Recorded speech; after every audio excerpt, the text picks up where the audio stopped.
Assalamu alaikum wa rahmatullahi wa barakatuh, mes frères et sœurs en islam. Voici donc, comme promis, la deuxième partie de l'audio que j'ai intitulé Antimalthus, élève de Dimashqiyah l'imposteur. Antimalthus, qui est donc un des adeptes de cette secte wahhabite, qui a choisi de se lancer dans ce débat à audio interposé, me répondant de manière quasi systématique, s'enfonçant toujours un peu plus dans sa stupidité. Il est donc le représentant et le porte-parole des wahhabites pseudo-salafis sur Dailymotion, et il a donc préféré contredire l'imam Abu Mansour al-Baghdadi pour suivre la méga mascarade qui est cet imposteur nommé Abdurrahman Dimashqiyah, celui qui a démenti la parole de l'imam Ali radiyallahu anhu sans aucun fondement, aucune preuve islamiquement reconnue. Alors l'imam al-Baghdadi, qui est mort il y a plus de 1000 ans, qui était un faqih, c'est-à-dire jurisconsulte, et je peux vous dire que pour atteindre ce niveau de science, il faut avoir d'énormes bagages concernant la science du hadith, sans parler des autres sciences qu'il possédait. Grand savant pris en référence depuis des siècles et des siècles, et qui vient le contredire aujourd'hui, cet énergumène. Donc je vous dresserai le portrait de ce vil personnage dans un prochain sujet. Lui qui n'a comme enseignant que son ordinateur qui l'accompagne à chacune de ses interventions, comme lors du débat qui se déroula en 1994 à Melbourne en Australie, face à son excellence le cheikh Salim Alwan. Donc Abdurrahman Dimashqiyah n'a rien pu faire ce jour-là, face à l'armada de preuves appuyées par les livres des savants que le cheikh avait en sa possession. Donc je vous mettrai l'intégralité de ce débat sur Dailymotion. Je vais tout d'abord le sous-titrer afin que les gens qui ne sont pas arabophones puissent en profiter au maximum. Alors il faut savoir que les savants tels que l'imam al-Baghdadi, les wahhabites, n'en ont que faire. Ils ne se sont pas gênés pour le dénigrer ou mentir à son sujet. Chose que je vais vous démontrer tout au long de ce sujet avec preuve à l'appui. Alors beaucoup d'autres savants n'ont pas été épargnés, tels que l'imam al-Nawawi, référence incontournable reconnue par toute la communauté musulmane, un grand savant du hadith qui a interprété la totalité du Sahih Muslim, qui contient à peu près 4000 hadiths. Autre savant victime de leur calomnie, l'imam al-Bayhaqi, lui qui a rapporté un très grand nombre de hadiths, et je vous mets un de ses ouvrages très connus qui traite des noms et attributs de Allah, d'où l'intitulé de son livre Al-Asma'i wa Sifat. L'imam al-Ghazali, autre savant très très célèbre, et voici un de ses ouvrages très connus intitulé Ihya Ulum ad-Din, et l'imam Ibn Hajar al-Asqalani et son célèbre volume Fathul Bari, qui est la totalité de l'interprétation du Sahih al-Bukhari. Et donc tous ces savants sont taxés d'égarés par ces wahhabites, tout en les dénigrant à demi-mot, pour ne pas que cela paraisse trop flagrant, afin de ne pas choquer le grand public, puisque ces savants ont une très grande notoriété au sein de notre communauté. Ils prennent de ces savants uniquement ce qui les arrange, et rejettent ce qui n'est pas conforme à leur doctrine d'anthropomorphiste. Ils disent à leur sujet, ce sont de grands savants qui ont rendu de très grands services à la communauté, mais, puisque pour eux il y a toujours un mais, ils étaient sous une mauvaise croyance, donc ils sous-entendent qu'ils étaient sous une autre croyance que celle de l'islam, et donc par conséquent qu'ils n'étaient pas musulmans, donc pour eux, savants de l'islam, avec une autre croyance que celle de l'islam, ce qui est totalement contradictoire, mais bon, on ne peut s'attendre à mieux venant de ces imposteurs. Et donc, des imposteurs qui parfois n'hésitent même pas à falsifier leurs paroles concernant la croyance. C'est ce qu'ils ont fait s'agissant de l'imam Malik, radiyallahu anhu. Je vous mets d'ailleurs un de ses livres très connus qu'il a intitulé Al-Muwatta, un livre très très connu. Donc, il était un savant du salaf. Ils n'ont pas hésité à mentir sur cet illustre savant, ainsi que sur d'autres savants qui ont vécu dans cette époque bénie, c'est-à-dire les 3 premiers siècles de l'Hégire.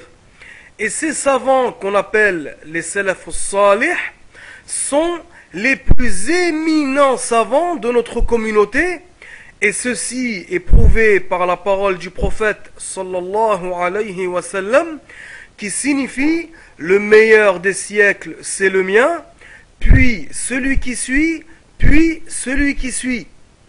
Ils se font appeler salafis, qui est censé désigner l'appartenance à ces savants, et comme ils ne reculent devant rien, pour tromper les gens, ils vont même jusqu'à mentir à leur sujet ou à falsifier leurs paroles. Et lorsqu'on leur prouve à ces wahhabites qu'ils n'ont rien à voir avec les salafs, en leur montrant véritablement ce qu'ont dit les salafs, ils nous disent « Mais ce ne sont que des êtres humains, ils peuvent se tromper ». C'est-à-dire, ils sont prêts à leur attribuer des erreurs concernant le dogme, concernant la croyance, ce qui constitue la base de notre religion. Ensuite, ils nous disent « Nous, on ne suit uniquement que le Coran et la Sunna ». Alors maintenant, j'aimerais préciser une chose concernant le fait qu'un savant ne reste qu'un être humain et qu'il lui est possible de commettre des erreurs. Certes, il peut se tromper, mais sûrement pas concernant la croyance, puisque s'il leur arrivait ce genre d'erreur, ils ne seraient donc plus musulmans, ils seraient sur une autre croyance que celle de l'islam, ils perdraient le statut de musulmans, et donc ils seraient sur une autre croyance, qui est de croire en un seul Dieu unique, qui n'a point d'associé et qui ne ressemble point à la création. Par contre, ils peuvent se tromper concernant d'autres sujets de la religion, après avoir fait un effort de recherche se basant sur le Coran et la Sunna, et à ce moment-là, au lieu d'avoir 2 récompenses, ils n'en ont qu'une, et donc cela ne les amène pas jusqu'à la mécréance. Donc cela concerne les savants du salaf tels que l'imam Malik, l'imam Ahmed, l'imam Shafi'i, l'imam Abu Hanifa, qui sont les 4 grands fondateurs des 4 grandes écoles les plus connues. Et donc Allah subhanahu wa ta'ala les a préservés. Donc ils ne peuvent en aucun cas faire une erreur concernant la croyance. Et cela concerne bien sûr tous les autres savants qui ont atteint ce degré de science. Pour ce qui est des autres savants musulmans, s'ils dévient concernant la croyance pour se diriger vers l'anthropomorphisme, qui est le fait de faire ressembler Allah à sa créature, là, il n'est plus considéré comme étant un savant de l'islam, et ce fut le cas pour celui qui constitue le plus grand modèle des wahhabites. Il s'agit bien entendu d'Ibn Taymiyyah, qu'il considère comme étant le plus grand savant de l'islam, le surnommant à tort Shaykhul Islam, alors qu'il n'y a pas mieux que les salafs, et de plus, il n'est apparu qu'au 8e siècle de l'Hégire. Donc vous les wahhabites, vous êtes venus avec une nouvelle religion, vous ne puisez vos sources qu'à partir du 8e siècle de l'Hégire, se basant uniquement sur les paroles de votre bien-aimé Ibn Taymiyyah et de ses disciples, qui constituent une poignée de pseudo-savants, tels Ibn al-Qayyim al-Jawziyya. Je vous mets d'ailleurs un de ses livres qu'il a intitulé Kitab al-Ruh. Donc on va revenir sur ce livre dans un prochain sujet. Ensuite, Ibn Kathir, qui est aussi un élève d'Ibn Taymiyyah, et que les wahhabites contredisent dans certains sujets. On va y revenir dans quelques minutes. Et ensuite, Al-Dhahabi, qui est aussi un élève d'Ibn Taymiyyah, et qui ne s'est pas gêné pour dénigrer l'imam al-Baghdadi. Donc, écoutez plutôt. Donc, mes frères, pour répondre à leur ambiguïté, encore une fois, il faut savoir que l'imam al-Baghdadi, qui a rapporté cette parole, évoqué cette parole, eh bien l'imam al-Dhahabi, rahimahullah ta'ala, dit de celui-ci que les muhaddithoun ne le considèrent pas. Na'am, c'est une parole de vérité. Donc voilà d'où ils prennent leur source. Vous avez l'exemple de ce qu'est un wahhabite, qui suit aveuglément des gens qui ne sont apparus seulement qu'au 8e siècle de l'Hégire, alors que l'imam al-Baghdadi, que nous prenons en référence, est mort en 429 de l'Hégire. Alors, le problème, ce n'est pas vraiment qu'il soit venu au 8e siècle, le problème, c'est qu'ils contredisent ceux qui les ont précédés, en les dénigrant, et ensuite, après avoir posé leur poison, ils se comportent en victimes et font mine de ne rien avoir dit de tout cela. Donc, on va écouter les pleurnicheries de ce comédien manipulateur. Écoutez-le. Ensuite, mes frères, mes sœurs, les Ahbash, certes, s'appuient sur cette parole de l'imam al-Baghdadi, qui n'est pas mutawatira, qui n'est pas authentique, et qui, dans son apparence, est extrêmement douteuse. Et ils prétendent que lorsque l'on dit qu'ils se servent de cette parole pour combattre les gens de Sunna, que nous qualifions l'imam al-Baghdadi de combattre les gens de Sunna. Cela cache une très mauvaise intention. Jamais nous ne disons cela et nous n'accusons l'imam al-Baghdadi de cela.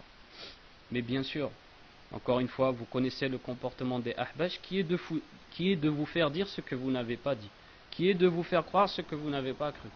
Ensuite, après l'avoir dénigré, il va employer une autre stratégie. Donc écoutez bien ce qu'il va dire. Eh bien, pour répondre à cela, je dirais tout simplement que l'imam al-Baghdadi peut se tromper et personne n'est à l'abri de l'erreur. Hein? Voilà, personne n'est à l'abri de l'erreur. Donc, après l'avoir dénigré, il ravale ses mots en nous faisant comprendre que c'est un grand savant, mais qu'il s'est trompé. Par contre, ils n'oseront jamais dire cela concernant leur gourou, tel que Ibn Taymiyyah et sa petite poignée de disciples. Donc, écoutez la suite de ce qu'il va nous dire. Toutefois, les Ahbash, on les connaît, ces égarés, qui s'acharnent à combattre la voie des salafs. Hein? On les connaît. Et ils utilisent le sobriquet pour qualifier les gens de sunna, d'anthropomorphistes, etc. On connaît leur acharnement. Eux utilisent cette parole pour combattre la voie des gens de sunna. Et ne me faites pas dire ce que je n'ai pas dit. Wal'iyad billah. Les Ahbash, comme tout le monde le sait, mes frères, mes sœurs, se sont écartés de la voie des pieux prédécesseurs, et notamment concernant le domaine, l'unicité d'Allah dans ses noms et ses attributs. Donc, ils prétendent que nous combattons la voie des salafs et que nous utilisons, selon lui, le sobriquet ridicule d'anthropomorphiste. Je vais vous prouver que ce terme n'est pas une nouveauté, on ne vient pas avec quelque chose de nouveau. Et c'est une réalité les concernant, puisqu'ils attribuent à Allah des attributs des créatures, tels que le visage, les yeux, etc.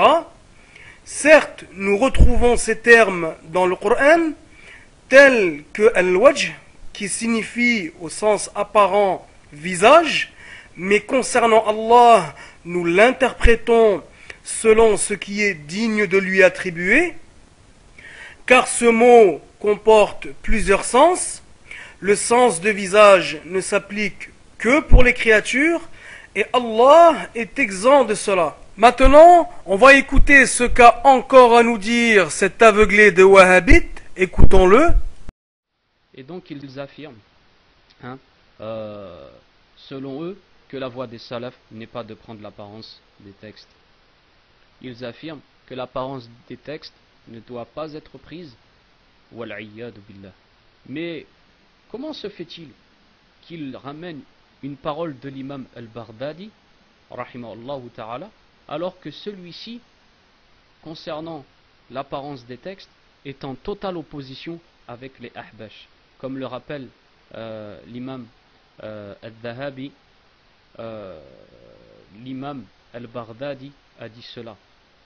Et donc là, il reprend encore une fois en référence al-Dhahabi, l'élève d'Ibn Taymiyyah, qui prétend soi-disant que l'imam al-Baghdadi prenait l'apparence des textes, et au lieu d'aller consulter les livres respectifs de l'imam al-Baghdadi, la parole de al-Dhahabi lui suffit.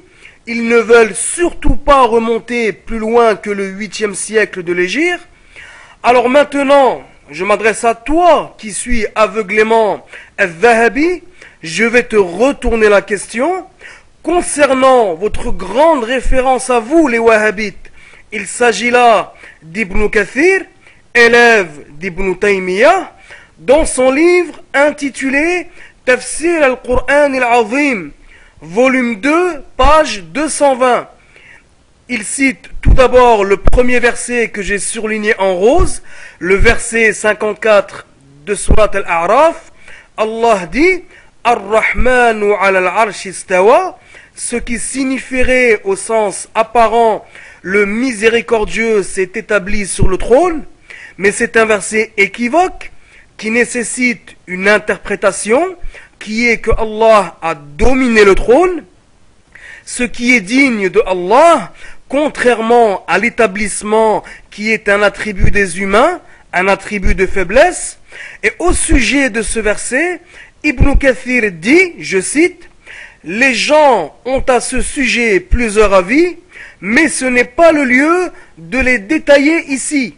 Nous citons la voix du salaf vertueux de Malik, Al-Awza'i, Al-Thawri, Layth ibn Ka'b, Al-Shafi'i, Ahmed ibn Hanbal et d'autres que parmi les imams musulmans du passé et contemporain et plus récents, à savoir de lire ces versets comme ils sont parvenus, sans attribuer le comment, ni l'assimilation, ni annulation de ces versets, et le sens apparent qui vient à l'esprit des assimilateurs est nié au sujet de Allah, car Allah n'a pas de ressemblance avec quoi que ce soit de ses créatures.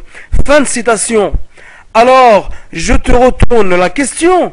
Comment se fait-il que vous, les Wahhabites, prenez en référence Ibn Kathir, alors que celui-ci est en totale opposition avec vous, les Wahhabites, concernant l'apparence des textes? Nous allons maintenant ouvrir un livre de l'imam al-Baghdadi, puisque tu es incapable de le faire. Et là, il s'agit de son livre Usul ad-Din. Et nous allons voir que dit celui-ci concernant les versets équivoques. Alors là, il cite le verset 88 de Surat al-Qasas. Allah dit « Kullu shay'in halikun illa wajhah » ce qui signifierait au sens apparent « Et toute chose sera anéantie, sauf le visage de Allah ». C'est comme cela que le comprennent les Wahhabites. Mais que dit l'imam al-Baghdadi? Cela signifie « Tout acte n'a point de récompense s'il n'est pas fait par agrément de Allah ». Donc, al-wajh dans ce verset signifie agrément. Et donc là, on voit bien que l'imam al-Baghdadi a interprété ce verset et ne l'a pas pris au sens apparent. Autre exemple, il dit, je cite, « Les anthropomorphistes ont prétendu que Allah avait des yeux et un visage comme l'être humain. » Donc là, on voit bien que l'imam al-Baghdadi emploie le terme anthropomorphiste, car il y en avait à son époque. Donc, vous voyez bien que vous avez affaire à des menteurs qui suivent aveuglément leur gourou, sans même aller vérifier par eux-mêmes. Sur ce, mes chers frères et sœurs, barakallahu fikum de m'avoir écouté. Wassalamu alaykum wa rahmatullahi wa barakatuh.